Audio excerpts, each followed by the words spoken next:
All right, so today we're going deep Yep. Yeah. into Gabor Mate's The Myth of Normal.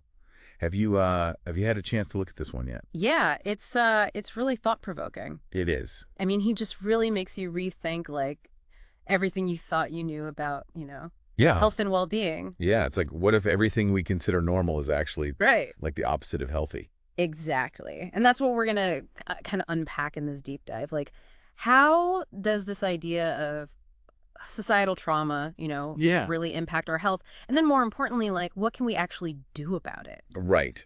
Right, because it's one thing to diagnose the problem, Yeah, but what are the practical steps we can take to actually heal? exactly. So let's start with this idea of the myth of normal, right? Okay. Like what is Mate even getting at here? Well, he's basically saying that a lot of the things that we just accept as part of like everyday life, the way Yeah. we work, the way we parent, even the way we think about our bodies might actually be pushing us further away from a truly authentic and healthy life.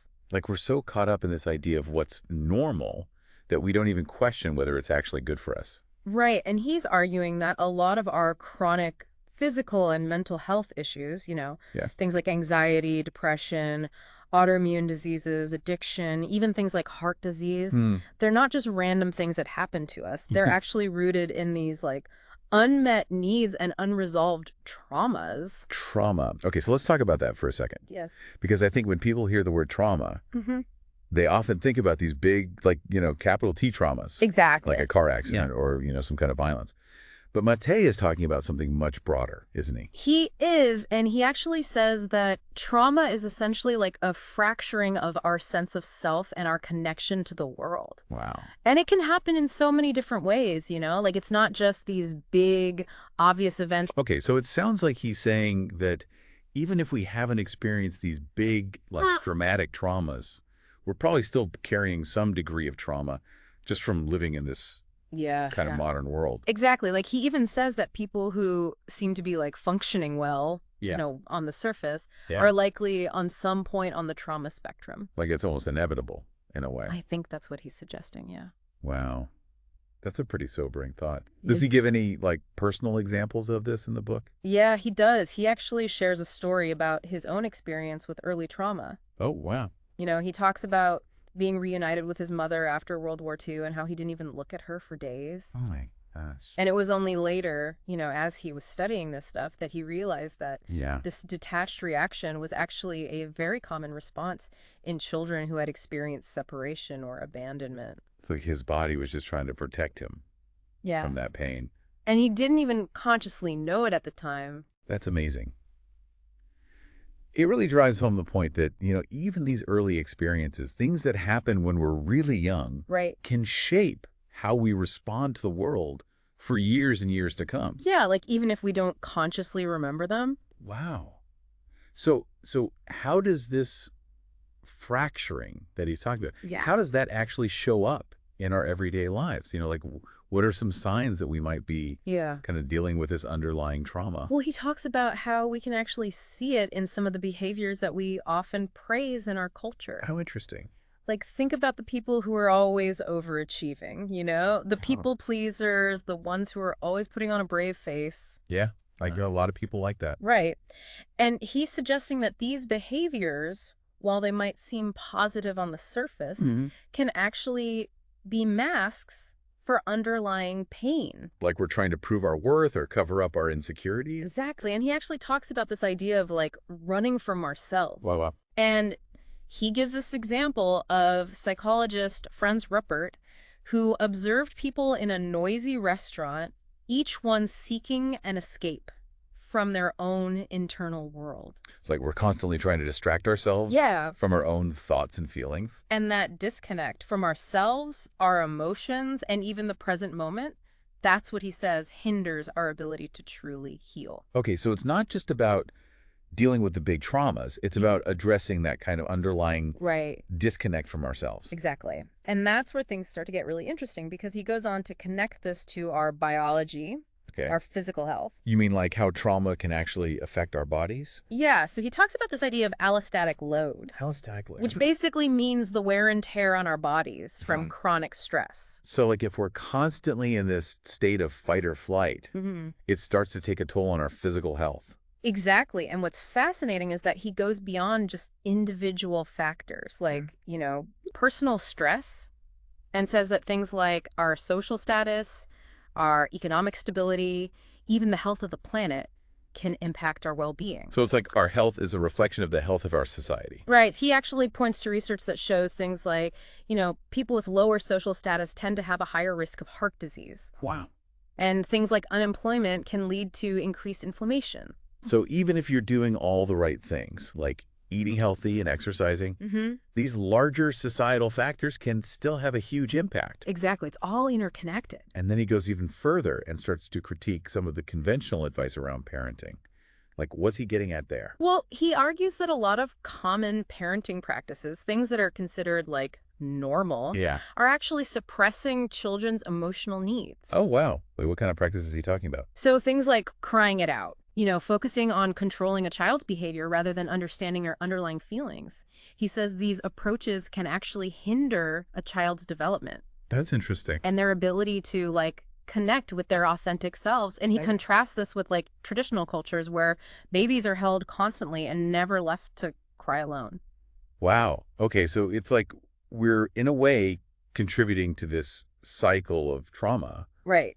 through our parenting practices. And that leads us to another big area he explores, which is addiction. And he has a very different view of addiction than what we typically hear. Yeah, he's really challenging this idea that addiction is a choice. Right. Or a moral failing, And he proposes this really interesting idea that it's actually often a coping mechanism, a way of dealing with underlying trauma and unmet needs. It's like we're trying to soothe a deeper pain Yeah. that we haven't really learned to address in healthy ways. And he shares this really powerful story of Theoren Fleury, who's a former NHL player. Oh, yeah, I know him. Who struggled with addiction stemming from childhood sexual abuse. Wow. As a really powerful example of how addiction can be this desperate attempt to escape unbearable pain. That's so heartbreaking. It just really makes you think about all the judgment that we place on people struggling with addiction. Yeah. And how much of it is really just, this deep-seated pain that they're trying to cope with. And that brings us to a really important point that Mattei makes, which is that people who are struggling with addiction actually deserve compassion and support, Right. not judgment. We need to understand the underlying cause of the behavior. Yeah. Not just focus on the behavior itself. It's about recognizing the pain and trying to help people heal from that pain. So it shifts the whole conversation from blame Exactly. to understanding. And this same perspective he applies to how he approaches mental illness as well. Oh, interesting. Okay. So what's his take on mental illness? He doesn't like just slapping labels on people. Okay. He challenges this idea that mental illness is purely biological. Right. It's not just about brain chemistry. Exactly. Right. He argues that these diagnoses, things like depression and anxiety, are just labels for a cluster of symptoms. They're not explanations for the root causes. So if it's not just about brain chemistry, what is it about? Well, he says we need to look beyond the symptoms Okay. and understand the underlying social and emotional factors that are contributing to this distress. Like the context in which these symptoms are arising. Exactly. And he actually highlights research showing the link between childhood trauma and conditions like depression, anxiety, even psychosis. Oh, wow. So what we label as mental illness could actually be a response to trauma and societal pressure. It makes you think, doesn't it? It does. Yeah. I'm starting to see all these connections between trauma, unmet needs, addiction, mental illness. It's like they're all intertwined. And they all point back to this idea that our society isn't really set up to support our basic needs. Yeah, like connection, belonging, authenticity. It's almost like we're set up to fail. In a way. In a way, yeah. That's a pretty bleak picture, but I know that Mattei also offers some hope here. He does. Right? He doesn't just leave us with this sense of despair. No, absolutely not. So let's talk about that. What are some of the pathways to healing that he outlines? Well, he really focuses on practical approaches, things like mindfulness, compassionate inquiry, Yeah. reevaluating our limiting beliefs, reconnecting with our bodies. So it's not just about fixing the external, it's about this deeper kind of internal work as well. Yeah, it's about understanding ourselves and processing these difficult emotions. And ultimately healing from those impacts of trauma. Exactly. He shares these inspiring stories, of people like Julia, who befriended her rheumatoid arthritis through compassionate inquiry, and Donna Zminek, who totally transformed her life after a terminal cancer diagnosis. That's amazing. It shows how healing can occur on all these levels, It's about integrating our experiences and embracing our emotions. So it's like we can use our experiences, even the painful ones, as opportunities for growth and transformation. I think that's a really powerful message. And he emphasizes that even in the face of all these societal challenges, healing and authentic well-being are possible. Like we're not doomed. No, not at all. Okay, that's good to hear. And it starts with recognizing that societal trauma, the stuff that we're talking about, is not a personal failing.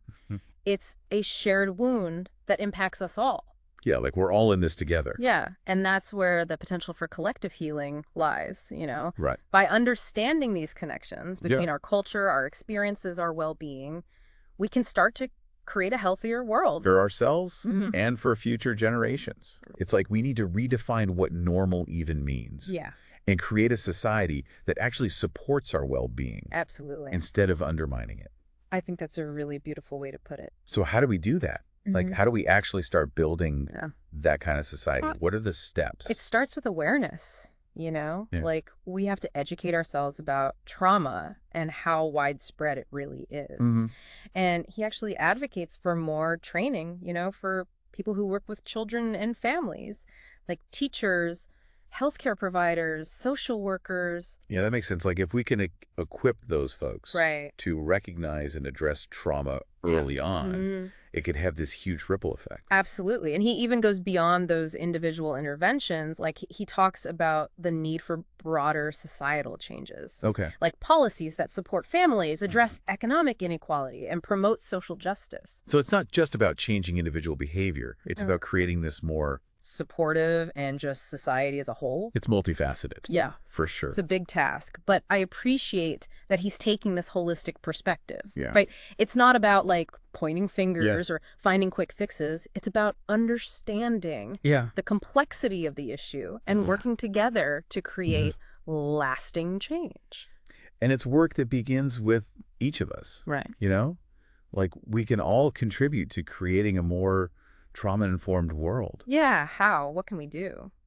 I think it starts with educating ourselves. Right. Practicing compassion, advocating for change, and supporting organizations that are doing this work, Yeah, that makes sense. Like those everyday actions can really add up. I think so. To something much bigger. Totally. What stood out to you as like particularly relevant, like from all of this? I think his discussion of the impact of chronic stress was really insightful. He explains like how chronic stress, which often stems from, the societal issues, can actually really affect our physical and mental health. It's like it gets under our skin. Yeah. He talks about this allostatic load. Oh, yeah. Which is like the wear and tear on our bodies from constantly adapting to these difficult circumstances. And he gives examples of how like that can show up in heart disease, autoimmune disorders. Yeah, mental health, addiction, all these different things. Like our bodies are constantly in overdrive. Just trying to like cope with this world that doesn't always feel very supportive. And it's important to pay attention to those signals, like if we're feeling constantly anxious or overwhelmed or exhausted, that's a sign that we need to take a step back and maybe explore some different ways of managing that stress. Like what are some of those things we can do? Things like mindfulness practices, spending time in nature, connecting with loved ones, things like that. Simple things. Simple things. He also talks about cultivating self-compassion, engaging in compassionate inquiry, challenging those limiting beliefs, reconnecting with our bodies through things like yoga, dance, or even just, spending time outdoors. So it's about nurturing ourselves. Yeah. On like all these levels. On all levels, exactly. Physical, emotional, spiritual. Right. And recognizing that we're not alone. Yeah. Like finding others who understand this. The impact of trauma. Yeah, that sense of community can be so powerful. It really can. And then, finding ways to give back. Okay. To make the world a better place. Yeah. Whether it's through our work or our relationships or activism, Right, like we can be part of the solution. We can be part of the solution, exactly. I love that. It's so empowering. And he also talks about the importance of authenticity, Like how many of us are living lives that are out of alignment with our true selves. Yeah, like we're just going through the motions. Yeah, and he encourages us to really ask those deeper questions. I think what? Like, what do I truly value? Oh, what brings me joy? What kind of world do I want to live in? Yeah, and then make choices based on those answers. Exactly. Reclaiming our power. It's about taking back our power. And creating meaningful lives. And that's what it's all about, isn't it? I think so. It's recognizing that we all have something unique to offer. This has been an incredible deep dive. Yeah. I feel like, I don't know, I have a whole new perspective on how this is all playing out, Yeah. What's the one thing you hope listeners take away from this? I think the biggest thing is that we're all interconnected, Our health is tied to the health of our communities, our planet. Right. And by understanding and addressing this issue of societal trauma, we can create a world that really supports well-being for everyone. Absolutely. Well, on that note, I think we're going to wrap things up here. Thank you so much for joining us. Thank you. On this deep dive. And to our listeners, remember that healing is possible, even amidst the challenges we face. We can find ways to reconnect, to cultivate compassion and resilience, and to create that more just and loving world that we're talking about. So until next time, thanks for listening. Take care.